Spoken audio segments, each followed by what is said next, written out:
नमस्कार, मी पंजाब डक. आज आहे 13 जून 2026. शेतकऱ्यांनो, घाबरू नका. यावर्षी एल निनो वगैरे काही नाही. सगळ्याच्या पेरण्या होणार आहेत. मी म्हटलं होतं 7 ते 14 मध्ये बऱ्याच भागातल्या पेरण्या होतील, लागवडी होती. तर तुरळक भागातल्या काय झालं, जिथं पाऊस पडला तिथं झाल्या. आणि तुम्हाला पाहू शकता हे बीड आपलं माजलगाव तालुक्यामधले ही कापसाची लागवड बघा. हे संपूर्ण कापूस उगवलेले आहेत. यांच्या लागवडी देखील कापसाच्या झाल्या आणि कापूस उगवले. तर सगळ्यांचे काय होणार आहे, तर सगळ्यांचे अशाच पेरण्या होणार आहेत. आता 21 ते 30च्या दरम्यान म्हणजे जूनच्या शेवटच्या आठवड्यात परत एकदा चांगला मोसमी पाऊस येणार आहे. त्याच्यामध्ये महाराष्ट्राच्या जवळजवळ सगळ्या भागाची पेरणी देखील होणार आहे आणि कापसाच्या लागवडी देखील होणार आहे. म्हणून माझं तरी म्हणणं आहे, शेतकऱ्यांनी घाबरू नये. एल निनो वगैरे काही नाही. शेतकऱ्याला सांगू इच्छितो, शेतकऱ्यांना यावर्षी एल निनो नाही, दुष्काळ नाही, पाऊस पडणार आहे, जेमतेम पडणार आहे, पिकाला लागेल तसा पडणार आहे. मात्र सगळे पिकं चांगले येणार आहे. काही घाबरून जायची चिंता नाही. पाऊस काय होणार आहे, फक्त काय होणार आहे, टप्प्याटप्प्यानं पडणार आहे. आणि जिथं पडला त्यांच्या पेरण्या होतील. ज्यांच्या जमिनीमध्ये ईदभर ओल गेली त्यांच्या पेरण्या देखील सुरू होतील. आम्ही केजकडे काल गेलो होतो, अंबाजोगाई परिसरामध्ये. काल तिकडे सोयाबीनच्या पेरण्या चालू झालेल्या आहेत, कारण की तिकडे खूप पाऊस पडला. असं हे पाऊस काय होणार आहे, 18 तारखेपासून म्हणजे 18 जून पासून पुन्हा आणखीन काय होणार, दररोज वेगवेगळ्या भागात काय होणार आहे, ते पाऊस पडत राहणार आहे. आणि ज्यांच्याकडे जास्त पाऊस होईल ते मग ते शेतकरी पेरणीचा निर्णय घेतील. पण शेतकऱ्याला सांगू इच्छितो, दुष्काळ वगैरे काही पडणार नाही. परत एकदा सांगतो, 2026ला सरासरी इतका पाऊस पडणार आहे, जेमतेम पडणार आहे. जूनमध्ये थोडाफार कमी राहणार आहे, जुलैमध्ये जास्त पडणार आहे, ऑगस्टला कमी राहणार आहे आणि सप्टेंबर ऑक्टोबरमध्ये मात्र परतीचा पाऊस धुमाकूळ घालणार आहे. म्हणून हा अंदाज लक्षात घ्यायचा. तर मी म्हटलं होतं, आमच्या भागात देखील काही भागामध्ये धूळ पेरण्या झाल्या होत्या. तर काल आम्हाला खूप म्हणजे काल 12 तारखेला खूप पाऊस झाला. त्यांच्या देखील सरक्याला म्हणजे कापसाला जीवदान भेटलं. आता हे इकडे माजलगावकडे जात आहे, तर इकडे देखील हे संपूर्ण हे कापस देखील या ठिकाणी उगवलेले आहेत. आणि यांना एक पाऊस पडला की झालं, यांचं संपूर्ण जमून जातं. तसंच सगळीकडे महाराष्ट्रामध्ये सगळ्या शेतकऱ्याची पेरणी होणार आहे. काही चिंता करायची गरज नाही. एल निनो नसतं, काही नसतं. तुम्हाला सांगू इच्छितो, दरवर्षी काय झालं, निसर्ग 22 दिवस पुढे सरकला, थंडी 22 दिवस पुढे सरकेली, उन्हाळा 22 दिवस पुढे सरकेला आणि पावसाळा 22 दिवस पुढे सरकेला. मग दरवर्षी पाऊस कधी येतो, 7 जूनला येतो. तर दरवर्षी हे निसर्ग 22 दिवस पाऊस उशिरा येणार. म्हणून म्हणतो दरवर्षी जूनच्या शेवटच्या आठवड्यात पेरणी होणार आहे. आणि यावर्षी देखील जूनच्या शेवटच्या आठवड्यात शेतकऱ्याची पेरणी होईल आणि सगळ्या शेतकऱ्याच्या लागवडी देखील होणार आहेत. म्हणून ही सर्वप्रथम शेतकऱ्यासाठी आनंदाची बातमी. शेतकऱ्यांना घाबरून जाऊ नका, पाऊस येत राहणार आहे.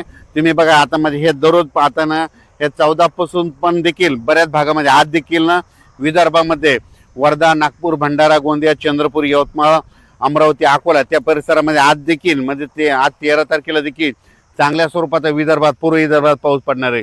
पश्चिम विदर्भात देखील काही भागामध्ये विखुरलेल्या स्वरूपात आज देखील पाऊस पडणार आहे. मराठवाड्यात देखील आज विखुरलेल्या स्वरूपात सगळीकडे नाही पडणार, पण भाग बदलत पावसाला सुरुवात होणार आहे. म्हणून हा अंदाज लक्षात यायचा. तसाच काय होणार आहे, हे पाऊस 18 जून पासून दररोज एक दिवस वाढत वाढत असं चांगलं जाणार आहे. मग त्याच्यानंतर काय होणार आहे, 21 जून ते 29 जून संपूर्ण महाराष्ट्रामध्ये वेगवेगळ्या पाऊस पडणार आहे, सगळ्यांच्या पेरण्या होणार आहेत. म्हणून शेतकऱ्यांनी घाबरून न जाता फक्त धीर ठेवा. पाऊस येणार आहे, पावसाचं काम करतो. म्हणून आपण देखील बरेच जण असे म्हणालेत की दुष्काळ पडेल, दुष्काळ वगैरे काही पडणार आहे. तुम्ही बघा, जूनच्या अखेर आपण 1 जुलैला काय करू, परत एक अंदाज देऊ. संपूर्ण पेरण्या झालेले दिसतील. पण शेतकऱ्याला सांगायचं होतं, घाबरून जायचं कारण नाही. ओल जमिनीमध्ये ईदभर ओल गेल्याच्या नंतर तुम्ही तुमचा पेरणीचा निर्णय घ्या. आजच्यात एक मेसेज दिला जाईल, पण शेतकऱ्याला सांगू इच्छितो की पेरण्या 3 टप्प्यात होणार. पहिल्यापासून मी म्हणतो की 7 ते 14 मध्ये एक टप्पा राहील. त्याच्यानंतर आता जे दुसरा टप्पा आहे ते 21 जून ते 30 जूनच्या दरम्यान एक पेरणीचा टप्पा राहणार आहे.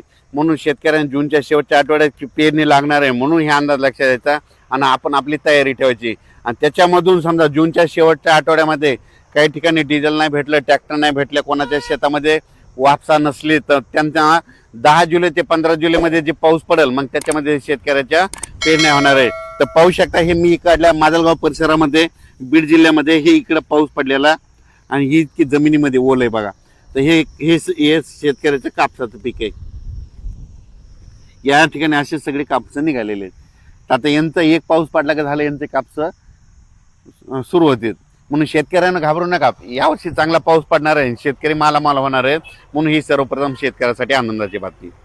आता जे पाऊस सुरू होणार आहे म्हणजे काय होणार आहे 18 जून पासून विदर्भाकडून पाऊस सुरू होईल. मग त्याच्यामध्ये काय होईल ते पाऊस थोडं थोडं पुढे होईल. 18ला काही भागात पडेल, 19ला दुसऱ्या भागात पडेल, 21ला तिसऱ्या, असं करत करत काय होणार आहे 21 पासून ते 29 पर्यंत सगळीकडे पाऊस पडेल आणि मग सगळ्या शेतकऱ्याच्या पेरण्या होईल.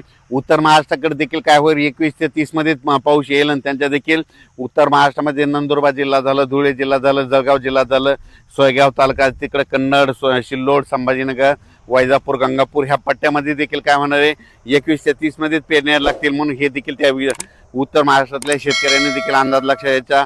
मराठवाड्यात देखील परभणी जिल्हा, लातूर जिल्हा, बीड जिल्हा, जालना जिल्हा, संभाजीनगर, धाराशिव जिल्हा या भागात देखील 18 तारखेला तसा पाऊस सुरुवात होईल.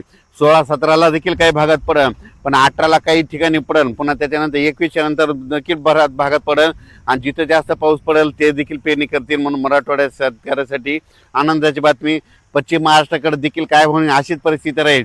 21 ते 29 जूनच्या दरम्यान वेगवेगळ्या भागात पाऊस पडेल आणि त्यांच्या देखील पेरण्या लागतील.